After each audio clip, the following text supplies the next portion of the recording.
11월 5일 금요일 뉴스공화의 온라인 큐티를 시작하겠습니다. 오늘 큐티의 본문은 에스겔 45장 18절부터요 46장 12절까지고요. 제가 오늘 읽을 말씀은 46장 9절 1절의 말씀입니다.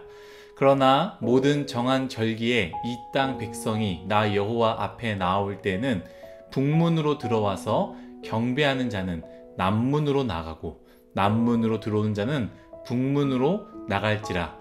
들어온 문으로 도로 나가지 말고 그 몸이 앞으로 향한 대로 나갈지며.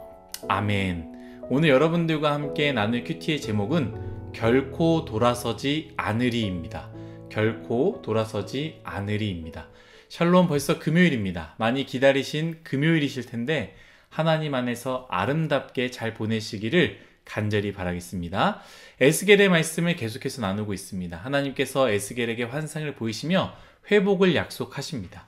그리고 가장 높은 곳에 올라가 거룩한 성읍을 보여주시면서 첫 번째는 성전의 환상을, 두 번째는 제사장에 대한, 또 세 번째는 거룩한 땅을 하나님께서 말씀하시고요. 그리고 오늘은 백성들이 드려야 하는 예배를 이야기하시는데요.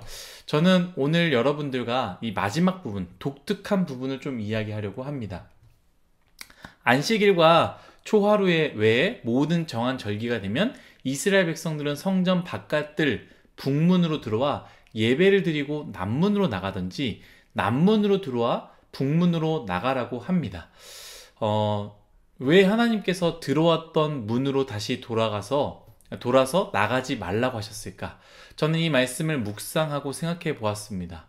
우리가 생각해 보면 이스라엘 백성들이 이 문을 열어 들어온 것은 무엇을 의미합니까?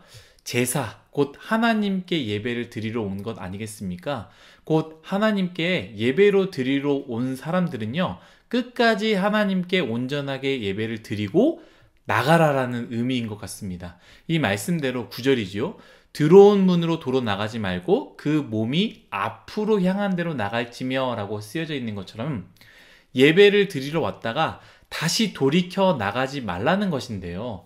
즉 예배를 드리러 왔다면 어떠한 이유와 상관없이 가장 중요한 예배를 잘 드리고 또 예배를 드리러 왔다가 돌이켜 다른 것이 중요하다고 그것을 하러 가지 말라라는 것을 의미하는 것 아니겠습니까?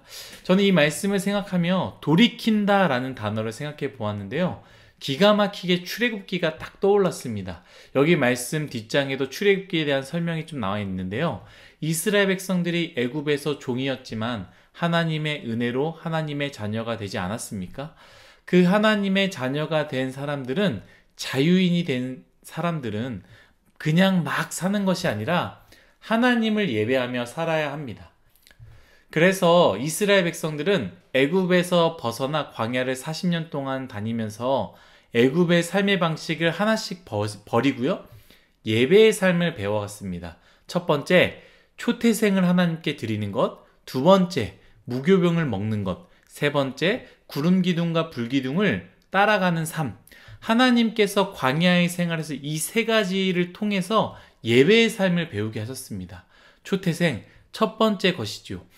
나중에 기회되면 설명하고자 하는데요. 아마 출애굽기 성경 공부를 한 사람들은 기억날 것 같습니다. 초태생을 의미하는 것은요, 첫 번째 것, 첫 번째 아이, 첫 번째 가장 귀한 것을 의미하는 건데요. 가장 귀한 것을 하나님께 드린 것, 쓰다 남은 것이 아니라, 심심하다 남은 시간을 드리는 것이 아니라 가장 귀한 것을 하나님께 드리는 것이 바로 초태생을 하나님께 드리는 것입니다. 두 번째, 무교병을 먹는 것. 누룩이 없는 것이죠. 부패하거나 변하지 않는 것을 의미합니다. 그 변하지 않는 것을 먹는데 구약이 아닌 신약에 빗대어 이야기를 한다면 변하지 않는 것, 부패함이 없는 것, 영원한 것은 무엇입니까? 푸른 마르고 꽃은 시드나 주님의 말씀은 변하지 않는다라는 것처럼 바로 하나님의 말씀이죠. 말씀을 받아 먹는 것, 그것이 바로 무교병을 먹는 것입니다. 그리고 마지막 구름기둥과 불기둥인데요. 구름기둥이 움직이면 따라가고 멈추는 것 아니겠습니까? 그 또한 이 불기둥으로서 하나님과 함께 늘 지내는 것, 추울 때마다 따뜻한 열기로 우리를 감싸 안아주는 것, 이게 바로 구름기둥과 불기둥이죠.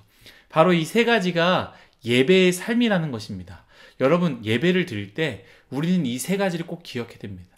가장 귀한 것을 드리는 것이 예배이며 변하지 않는 말씀을 먹는 것, 내 삶에 받아들이는 것이 예배이고 또한 하나님과 함께 동행하면서 하나님께서 가라 하면 가고 멈추라 하면 멈추는 것이 바로 예배입니다.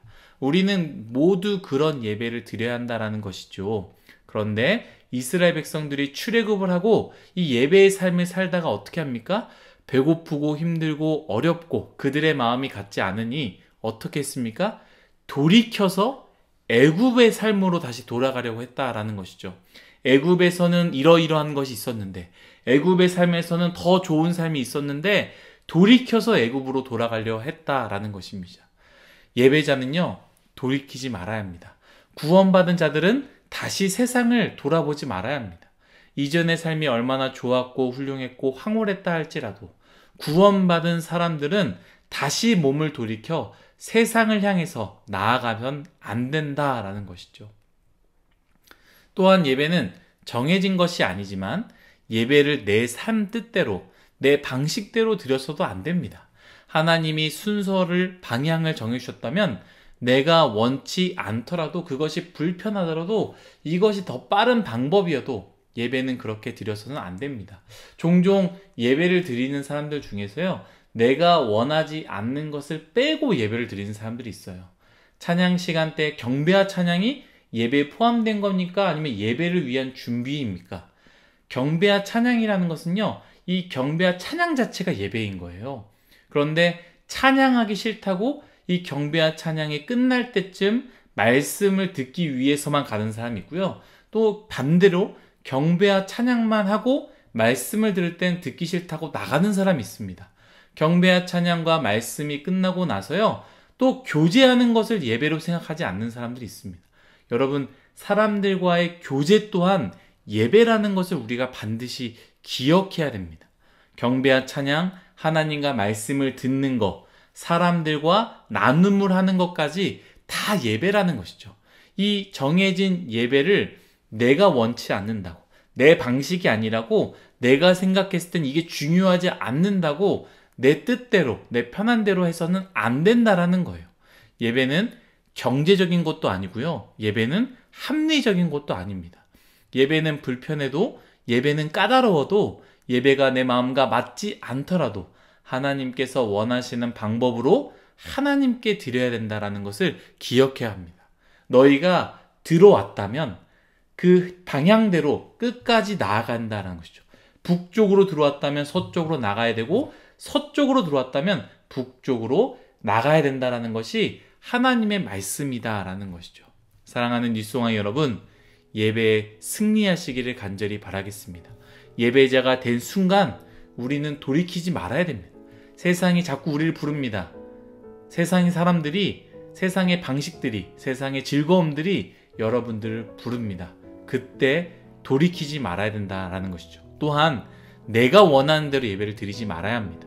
내 입맛, 내 뜻, 내가 사랑하는 방식이 아니라 하나님께서 원하시는 그 방식대로 하나님께 예배를 드려야 한다는 것 우리가 꼭 기억했으면 좋겠습니다. 다 같이 기도하겠습니다. 하나님, 오늘 예배의 방식에 대해서 우리가 이야기를 듣고 또 말씀을 들었습니다. 또 예배에 대한 정신을 또 우리가 들었습니다. 하나님, 우린 종종 예배의 삶을 살다가 내가 힘들고 어려울 때 몸을 돌이켜 다시 세상으로 나아가려고 할 때가 많이 있는데 오늘 말씀처럼 돌이키지 말게 해주시고 또한 예배의 방식 가운데, 예배의 이 질서 가운데 내가 원하지 않는다고, 내 뜻이 아니라고 내 마음대로, 내 입맛대로 골라서 예배를 드리는 것이 아니라 하나님께서 원하시는 대로 나에게 불편하고 힘들고 어렵다 할지라도 예배를 잘 드리는 우리 뉴스송아이 모두가 되게 하여 주옵소서. 감사하며 예수님의 이름으로 기도드렸습니다. 아멘.